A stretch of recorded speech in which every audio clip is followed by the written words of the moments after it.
Bien, il est 15h30. Donc, pour vous qui écoutez Radio Espérance, pour vous qui suivez peut-être aussi par le biais d'Internet à la fois le son et l'image, eh bien, je vous rejoins depuis la crypte du patronage. Les enfants sont encore au jeu, une partie de balle bouclier, et donc je les entends crier, jouer. J'avais fait signe à l'animateur pour qu'il siffle la fin de la partie, afin qu'il soit bien à l'heure. Et donc il va falloir sans doute attendre quelques minutes. C'est l'occasion pour moi de dire ma joie, de pouvoir aussi vous faire partager ce petit temps de causerie avec les enfants du patronage. Cette inspiration aussi qui était chère au cœur de Don Bosco, et ce que je leur expliquerai tout à l'heure. Ça ne s'appelait pas le patronage, ça s'appelait l'oratorio. L'oratoire, l'oratorio, c'est le lieu où on prie. Et c'est vrai qu'au patronage, on aime aussi dire cette devise, au patro on joue et on prie. Donc pour l'instant, effectivement, ils sont en train de jouer. Et ils vont, j'espère, ne pas trop tarder à nous rejoindre. Cette causerie, elle a lieu chaque mercredi, elle a lieu aussi le samedi.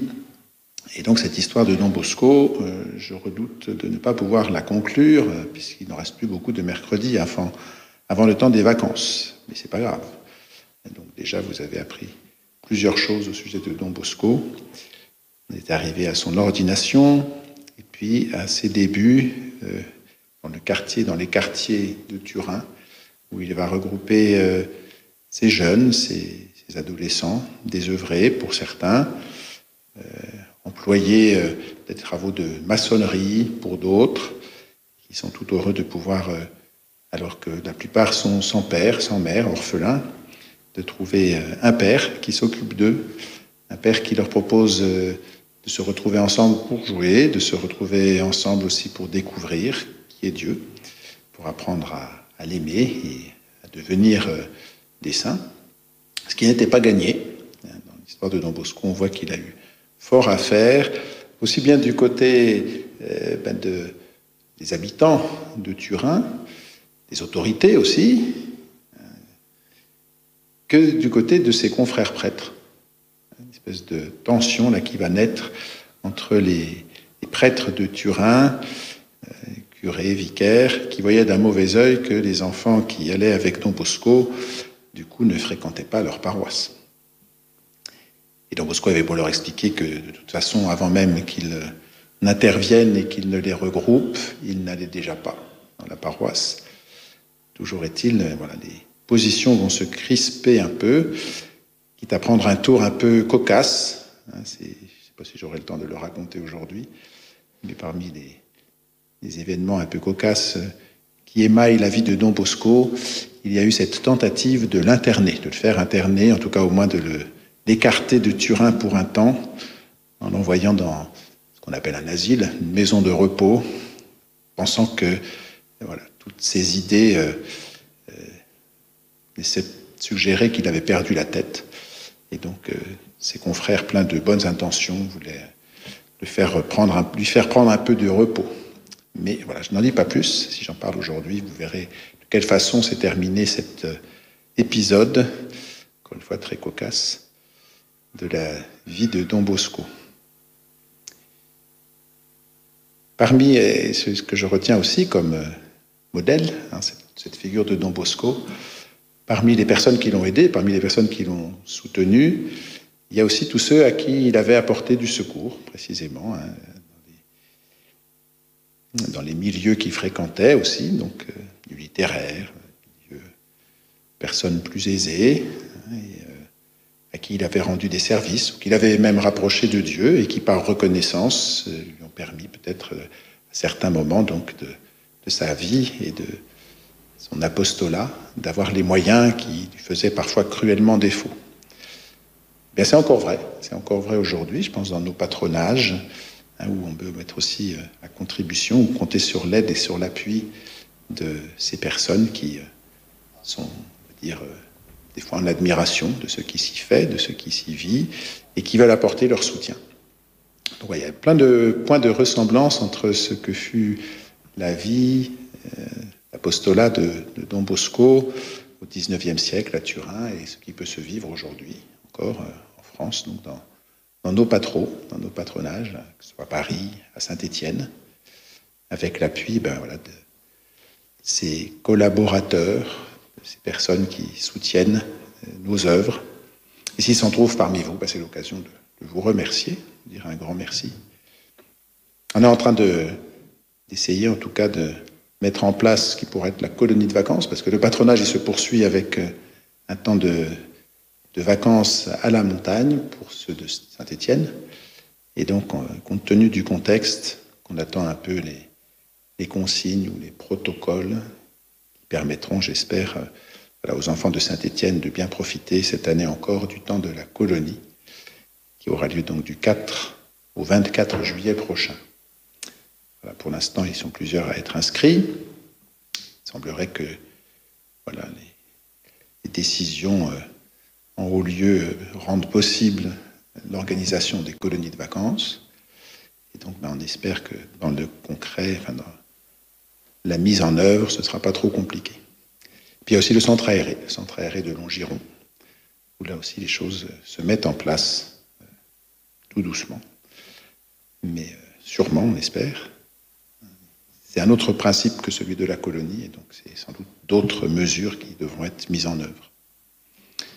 Mais je vois que l'heure tourne et qu'il n'arrive toujours pas. Donc, merci de votre patience. Si le temps d'antenne d'Évolue était de 15 minutes, du coup l'histoire sera plus courte. Mais voilà, c'est l'inconvénient du direct, on va dire.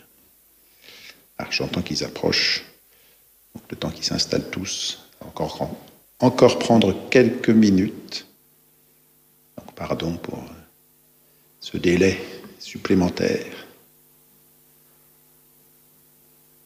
Voilà les petits pas qui se rapprochent.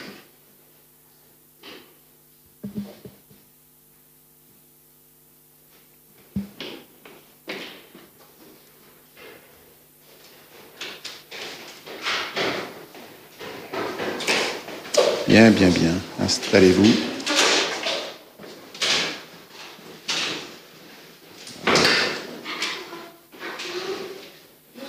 C'est mieux de mettre un rang sur deux, enfin une place entre vous. Mieux que tu ailles derrière. Voilà, très bien.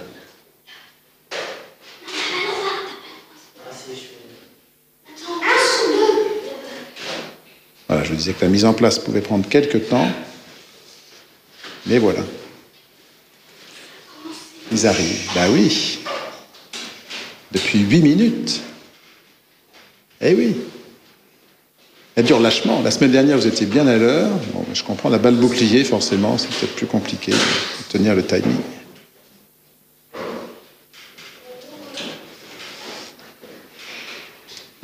Alors, je pense que la dernière fois, quand je vous avais parlé de cette rencontre de Don Bosco dans la sacristie avec un jeune garçon, là, un adolescent, je ne vous avais pas donné son prénom.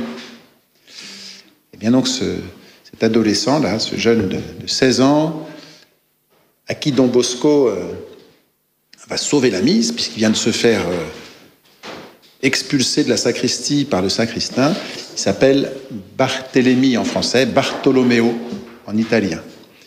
Et donc Bartolomeo, quand Don Bosco se renseigne un peu sur son histoire, il lui explique, et ça non plus je ne vous l'avais pas dit, je crois, qu'il est orphelin. Son papa, sa maman sont morts, et donc il est arrivé à Turin comme maçon. Vous avez expliqué qu'à cette époque, donc, les enfants, les adolescents qui avaient entendu parler de cette possibilité de trouver un travail à la ville arrivaient de leur campagne pour travailler, donc à construire des maisons, des bâtiments. Et Bartholoméo, Don Bosco lui dit est-ce que tu sais lire? Non. Est-ce que tu sais écrire? Non. Est-ce que tu sais chanter? Ah, oui. Est-ce que tu sais siffler? Oui. Bon, très bien. Il y aura moyen donc de faire quelque chose ensemble. Et vous avez expliqué que, donc, après avoir discuté avec Don Bosco, il était parti et revenu le lendemain ou quelques jours après, en tout cas, avec des amis. Ils étaient revenus à plusieurs. En tout, le premier petit groupe autour de Don Bosco, ils étaient une dizaine.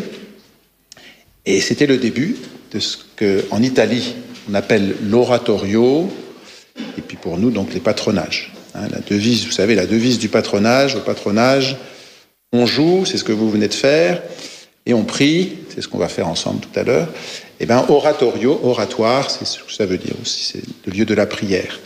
Et donc l'oratorio, organisé par Don Bosco, va se déployer. Et je vous avais dit que ce qui va poser difficulté, c'est de trouver un endroit pour se retrouver.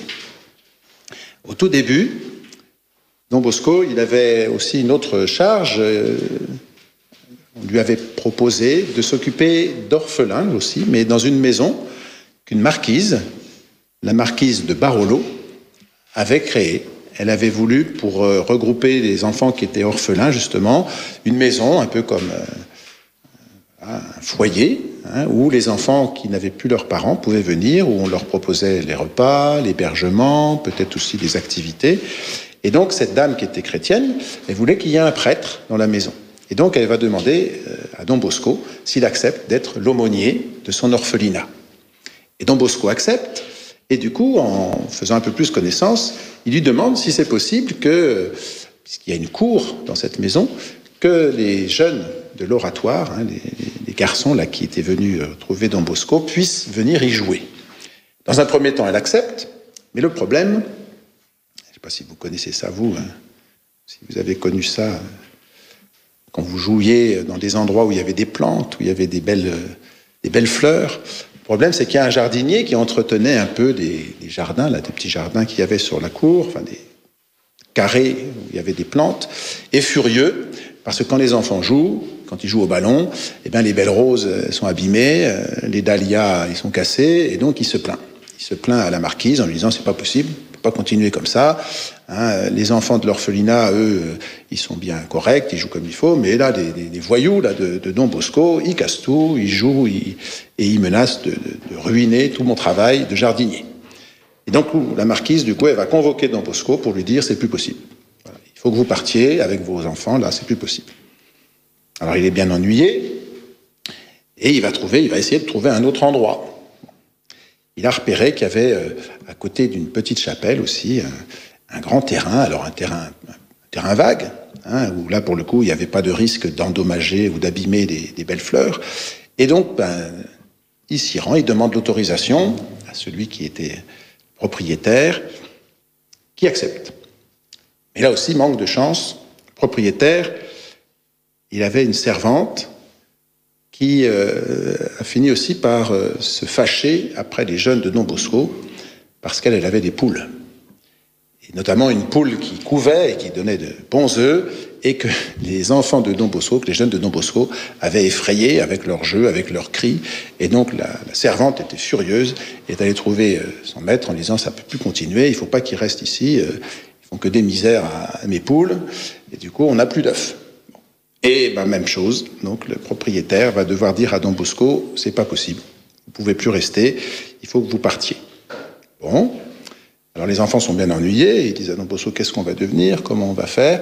Et là, Don Bosco, il leur explique, finalement, peut-être qu'on n'est pas, c'est pas prévu, on va dire, dans les plans de Dieu, qu'on se fixe à un endroit. On va changer, d'un dimanche à l'autre, parce que c'était surtout le dimanche qu'ils se retrouvaient ensemble, pendant la semaine, ils travaillaient. Et donc on va changer de lieu, on va aller d'un lieu à un autre, voilà, pour pouvoir bien profiter du temps. Surtout que leur nombre s'accroît, grandit, ils se retrouvent, ils étaient... Au début, vous vous souvenez, une dizaine, après ils ont été 50, 100, et là ils sont presque 300 donc à se retrouver autour de Don Bosco pour passer du bon moment ensemble. Ils sont tellement nombreux qu'à Turin, donc dans cette ville, puisque c'est la ville où Don Bosco a commencé son ministère, les autorités vont s'inquiéter aussi. Autorités, vous savez, dans une ville, il y a un maire, il y a des gens qui ont des responsabilités. Et donc le maire de Turin va convoquer Don Bosco, parce qu'il n'a qu'une crainte, c'est que ces jeunes-là, qui sont de plus en plus nombreux, pour lui, fassent la révolution et sèment la panique dans le quartier où ils allaient. Et donc le maire va convoquer Don Bosco en lui disant « il faut que vous arrêtiez vos activités ». Don Bosco répond « non. En tout cas, si je dois faire ça, je n'obéirai qu'à mon supérieur ». Le supérieur de Don Bosco, vous savez qui c'était ? C'est un évêque. L'évêque, c'est lui qui est le chef dans le diocèse, et donc c'est lui qui nomme les prêtres. Et donc, heureusement, d'une certaine façon, pour l'instant, en tout cas, l'évêque, lui, il est toujours favorable à ce que Don Bosco met en place. Mais d'autres histoires et d'autres difficultés vont naître, pas seulement du côté des habitants de Turin, mais même du côté des prêtres. Parce que les prêtres, ils avaient chacun une église, il y avait plusieurs églises à Turin, une paroisse, comme on l'appelle, et donc eux aussi étaient un peu jaloux. Un peu jaloux parce qu'ils voyaient que Don Bosco rassemblait des jeunes et il lui reprochait. Il disait, voilà, tous les jeunes que vous rassemblez là, ils ne viennent pas dans notre église, ils ne viennent pas dans notre paroisse. Et Don Bosco, il avait beau leur expliquer qu'avant même qu'ils ne s'occupent d'eux, ils n'y allaient pas. Et puis maintenant qu'ils s'occupaient d'eux, il était bien content de pouvoir leur parler de Dieu et qu'ils n'avaient pas, eux, à être jaloux. Et on va voir qu'il arrivait une petite histoire, c'est que, pensant se débarrasser de Don Bosco, ils avaient voulu lui tendre un piège. Il y a 2 prêtres qui sont venus lui rendre visite, prétextant de prendre de ses nouvelles, de voir comment ça fonctionnait, comment ça allait, voilà, qu'est-ce qu'il envisageait comme projet pour l'avenir. Et puis voilà qu'il lui propose, si vous voulez, maintenant on va aller faire une petite promenade. On va aller faire un tour. Et Don Bosco, il se rend bien compte qu'il y a anguille sous roche, que là, il y a quelque chose qui n'est pas clair. Et donc, c'était pas, à l'époque, il n'y avait pas des voitures, comme aujourd'hui. On appelait ça un fiacre. Donc, c'était une calèche, enfin, en tout cas, comment on peut appeler ça, enfin, une petite voiture, qui était conduite par des chevaux, avec un cocher, avec un monsieur qui était assis donc, devant et qui fouettait les chevaux pour qu'ils avancent. Et Don Bosco, en prétextant de respecter l'âge des prêtres, dire voilà, vous êtes plus âgés que moi, donc je vous en prie, montez avant moi dans la calèche. Il les fait monter dans la calèche, il les laisse monter, il claque la porte et il dit au cocher, emmenez-les à la maison de repos, emmenez-les à l'asile. Parce que c'est là, effectivement, le bruit courait que Don Bosco avait perdu la tête, qu'il avait un peu la folie des grandeurs en organisant ses activités pour les jeunes. Il ne se rendait pas compte de ce qu'il faisait. Et donc, on voulait le faire passer pour un fou et l'interner, c'est-à-dire l'emmener dans une maison de fous. Et donc, ce sont eux qui se sont fait piéger. Le piège s'est retourné contre eux. Et ils se sont retrouvés à l'asile. Et Don Bosco, alors évidemment, ça a beaucoup fait rire les amis de Don Bosco. Et ils ont eu beaucoup de mal. Il a fallu qu'il y ait l'intervention d'autres prêtres pour qu'ils puissent regagner leur domicile, puisque quand ils arrivaient à l'asile, ils disaient « Mais non, on n'est pas fous ». Mais ils disaient « Mais tout le monde dit ça, quand ils viennent ici, ils disent qu'ils ne sont pas fous, mais on va vous garder ». Et donc, ils ont eu fort à faire pour pouvoir retourner chez eux. Oui, c'est ce genre de petite histoire qui nous montre que dans la vie de Don Bosco, ça n'a pas toujours été facile. Et on verra après qu'il va lui arriver encore d'autres aventures. Bien, comme aujourd'hui, on a commencé un petit peu en retard, je vais m'arrêter là pour l'instant. Puis on continuera encore les autres mercredis. On se rapproche du temps de la colo, on se rapproche du temps des grandes vacances, parce que vous en avez connu un peu là, ces derniers temps. Et donc je vous propose pour terminer de prier pour que, justement, pour ceux qui viendront à la colo, tout se passe bien. Les animateurs ont déjà commencé à préparer avec des réunions, donc voilà que du côté des enfants comme du côté des animateurs, du frère et du père, la colo se passe bien. Et on va se tourner vers Marie pour lui confier aussi, même ceux qui ne viendront pas à la colo, c'est dommage. Il y en a qui ne viendront pas, tant pis pour eux. Mais pour ceux qui vont venir et pour les autres, on va demander l'aide de Notre-Dame. Au nom du Père et du Fils et du Saint-Esprit. Amen. Je vous salue Marie, pleine de grâce. Le Seigneur est avec vous. Vous êtes bénie entre toutes les femmes. Et Jésus, le fruit de vos entrailles, est béni. Sainte Marie, Mère de Dieu, priez pour nous, pauvres pécheurs, maintenant et à l'heure de notre mort. Amen. Saint Jean Bosco, priez pour nous. Au nom du Père et du Fils et du Saint-Esprit. Amen.